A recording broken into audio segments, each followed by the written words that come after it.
Hey everyone, and welcome to the Guiding God's Daughters podcast. We're all about getting real and going deep here. I want to help you plant seeds so you can grow in your faith. So join me in this episode as we walk together and learn about God's faithfulness.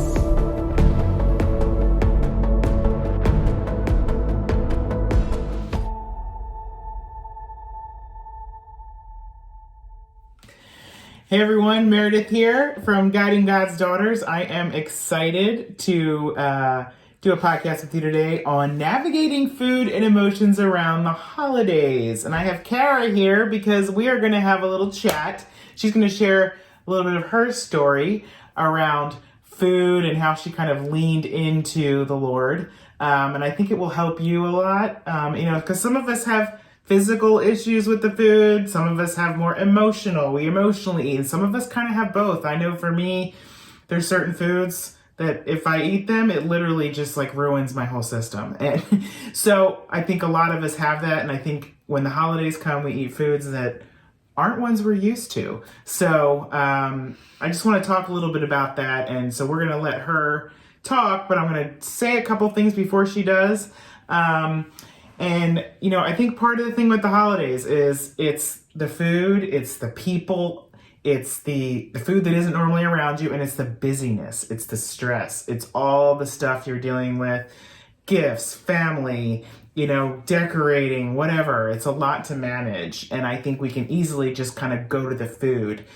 So I want to meet you in that space and tell you that you're not alone and help you see how God is with you in that space. Because I think sometimes we kind of beat ourselves up. This is what we talked about, why we wanted to do this, because the week after Thanksgiving, I'm sure some of you are listening to this like, oh, I ate too much, I shouldn't have done it, just beating yourself up. Or you're going into that, screw it, I'm just going to eat like crap and then I'm going to go on my diet on January 1st, which I'm hoping you're going to listen to my podcast in a few weeks and maybe make a different decision, because that's always only a quick fix. I think we need to have more lifestyle change, but I'll talk about that in a few weeks. But I kind of say it often, but I really don't think that God is sitting up in heaven with a clipboard and a pen like you're the nun from your high school or from my high school, kind of like, you did this wrong. You had this. You should not have put this on your plate. This is wrong. And I think we beat ourselves up. So I do believe that if you're diving into the food, I said sometimes we can kind of make it a God, a false God. And you need to get real with God. So I just want to mention a couple scriptures. 1 John 1:9 says, if we confess our sins, he is faithful and just and will forgive us our sins and purify us from all unrighteousness. I think we think he won't forgive us, especially if we've been in the food, dealing with the food for so long, like, oh, he'll never forgive me. I've been on so many diets and, he'll never forgive me. But I really believe he's reaching out his hand, wanting to comfort you, wanting to remind you that he's with you and he loves you. We're so used to using the food for comfort to cope with the stress of our lives, but he is the great comforter. That's why the Holy Spirit came to be our comforter. And 2 Corinthians 1:3 reminds us he's the Father of compassion and the God of all comfort who comforts us in all our troubles. And then it says, so we can comfort others. But that is something you need to remember. So whatever is troubling you this holiday season, maybe you miss someone you love. Maybe it's just the stress. You have a lot of kids running around. You're trying to do it all. He is there for you way more than the food. So I just want to remind you of that. And for those of you who are brave enough, I think the holidays are a great time to witness your relationship with the food. Maybe you're beating yourself up. Maybe you were kind of, I don't know, what are the diets? You were cleansing or detoxing or doing some diet, and then Thanksgiving came and your aunt's pie came and now you can't stop eating the sugar, and that's like not a new thing to anyone. So maybe be aware of your relationship with it, kind of like, whoa, this is really difficult for me. I can't touch this food because I can't put it down. So maybe just witness to it. Don't hate yourself for it and beat yourself up. Just witness it. So we're going to talk a little bit about that later. But first, I want for Kara to share I want to help you lean on Jesus, and I want her to share her story about how she kind of leaned on Jesus in this area of her life. So, Kara, take it away. Yeah. All right. Well, I would say it all pretty much started, I'm going way back. It all pretty much started about almost a year ago. Okay. It was during, I think, the end of December, beginning of January last year, or well, this year, January of this year, that I really started to struggle with food, with health problems, a lot of like gut issues, GI tract stuff, that I was just in a lot of pain all the time. And we couldn't figure out why. Like, I already have a list of like foods I'm allergic to, and if you know me well, you know a lot of them, and it's like crazy. It's like I've already cut out a bunch of foods. So we were like, okay, well, maybe I have another food allergy, or maybe there's stuff I don't know I'm allergic to. So it was like, for several months, starting and especially January through like March was a really hard time because I was just constantly in pain. We didn't know why. We couldn't figure out the foods. We couldn't figure out, we were going to doctor's appointments. I was like, it got so bad, like I was passing out and I had to go to the ER, and like it was really scary because I didn't know what was wrong with me. And I even gotten to a point where I was like, I feel like I'm broken, like I'm never gonna heal because they don't know what's wrong with me. So like I'm never gonna be my normal self again. And it was really heartbreaking for me because I was like, what in the world happened? I was perfectly healthy a couple months ago, and now all of a sudden I don't know what's wrong with me, and nobody can tell me what's wrong with me. And I think now looking back on it, there were several things that I can see now that played into it, because I was definitely dealing with food restrictions with myself. And there was something pretty hard that I went through the end of last year that I think triggered that into me going into food restrictions. So especially starting in December, and then that's when the new year started. I think that's when I first started really like, oh, I'm a go on a diet and restrict myself. And like, I haven't even told my mom. Like, there was a lot of stuff that I was hiding because I was like ashamed to say like, oh no, like I'm losing weight. Like there was a lot of like anxiety and fear around the food. And like, it was a goal for me if I ate under 1,000 or even 900 calories a day. And it was like, it like, I felt like I achieved something if I ate under the amount. And I think that's what caused a lot of the stomach, or a lot of the issues that I had was because my body just wasn't getting what it needed. It wasn't healthy, but I wasn't realizing that because it was like, oh, well, I'm going to be skinny, I'm going to be healthy, and I'll be fine.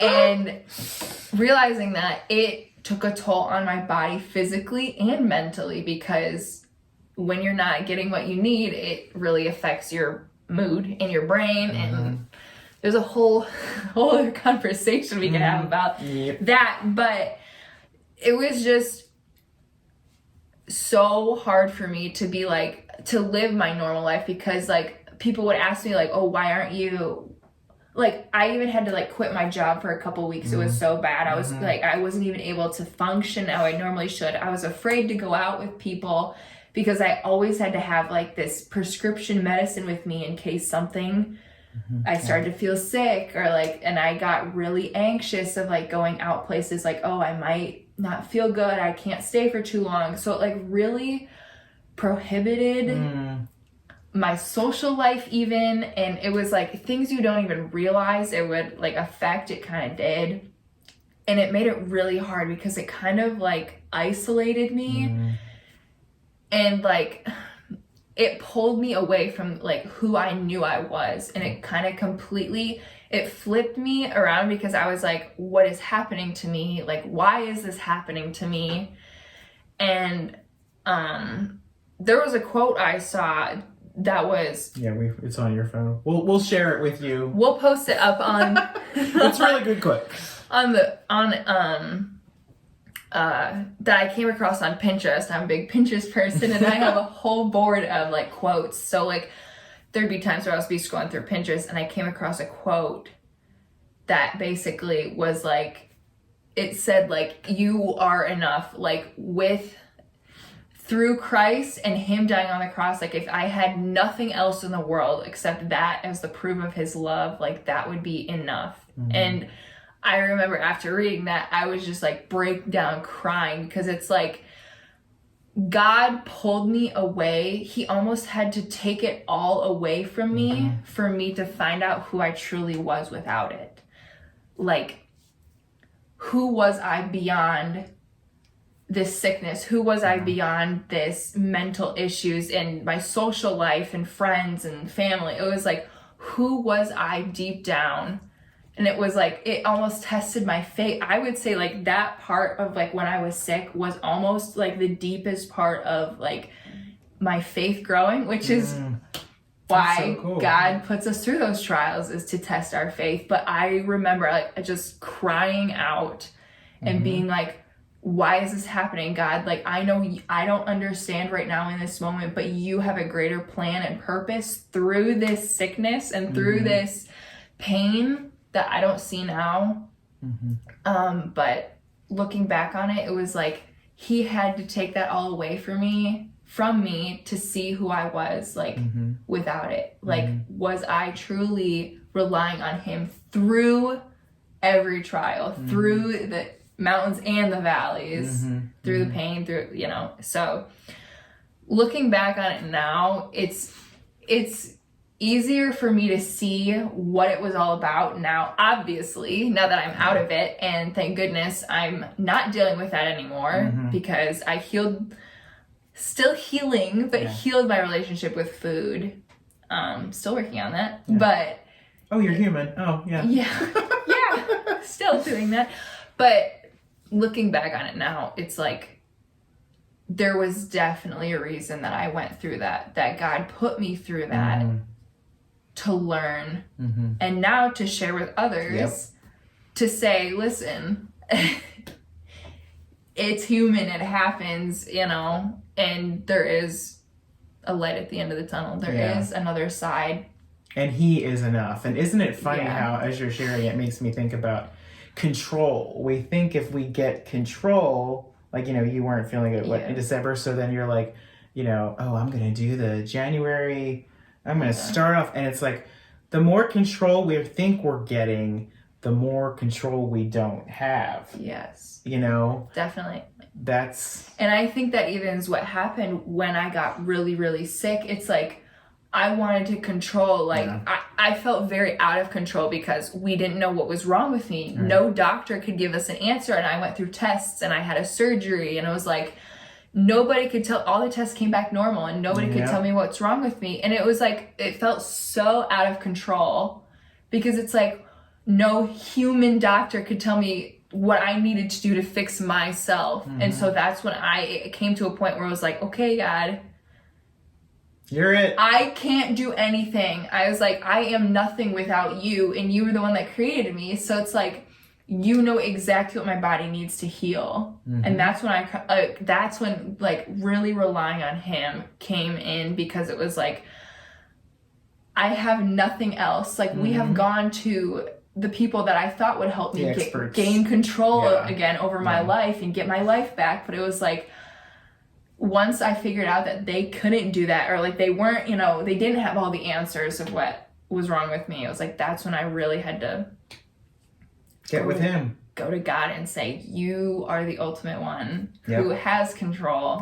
And I am nothing without that. So it was like relying, it was, I would say, easily one of the hardest things I went through, but definitely one of like the deepest relationships I've had, like with, I mean, I still do because of that. It's like, now I fully understand the vastness and like the deepness of his love through that trial. So that's awesome. Thank you for sharing that. Yeah, absolutely. Yeah, he's with us in the pit, even in these physical things. I mean, everything. He's like, when nobody else can fix it, I can fix it. And it may not be fixed to your liking or in your timing, which I think we all kind of do those little prayers like, God, fix my issues with my body. Yeah. And it's like, that's not really how he works, you know? He wants you to lean on him. He wants you to rely on him, to be in relationship with him. And I think that's the beauty. It's just ironic that she started working with me when I kind of was getting my book ready, because my book is all about helping you lean on God in this area, you know, food and weight obsession, because we all just get, especially with New Year's coming, you know, it's like, what's the next, Atkins always comes to my mind, but what's the thing you think is going to fix you? And, you know, and it's like we have to realize, it's like we have to surrender to God first and ask him to show us. What is going to help me get grounded? What foods do I need? How can you heal my body? Not how can I and my willpower do it? Yeah. You know, and we all get it. I think all of us who struggle with food, we all get that kind of, when we feel out of control, like we feel like we can't, you know, and then it's just amazing. We try to control it more and restrict more and perfect it. It's like, we think we have the control by doing all those things, but realize the further you get into it, the more out of control it gets. Exactly. Which is, and he's got to be like, what are you doing? Why are you looking to me? You know? So, that's awesome. I love, this is Kara sharing her story is just a reminder, and maybe something you never realized, that, you know, wait, God's with me in this and he wants to help me.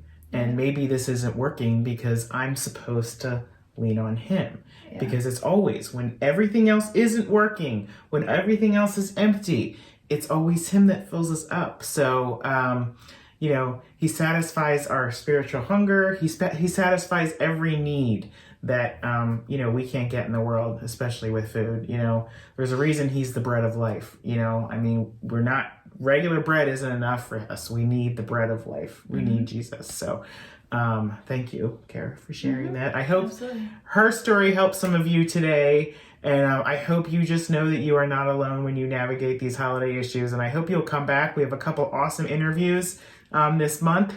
And I also hope you go check out the book, How to Let Go of Your Food and Weight Obsession, a guide for the woman who wants more for your life. Buy it as a gift. Share it with a friend. You know, a lot of people are sharing some great stories on it. And last thing I'll say is we have merch now. Yes. Shirts that say God's daughter. We did not bring them here. God's daughter and victor, not victim, because you can be a victor even if you've been a victim. So, you know, lots to offer, and we will see you guys very soon. Have a great one. Bye-bye. Thanks for tuning in today. If you love this podcast, make sure you leave a review on Spotify, share it with your friends, visit my website, or follow me on Instagram and Facebook at Get Real with Meredith. See you next time on Guiding God's Daughters.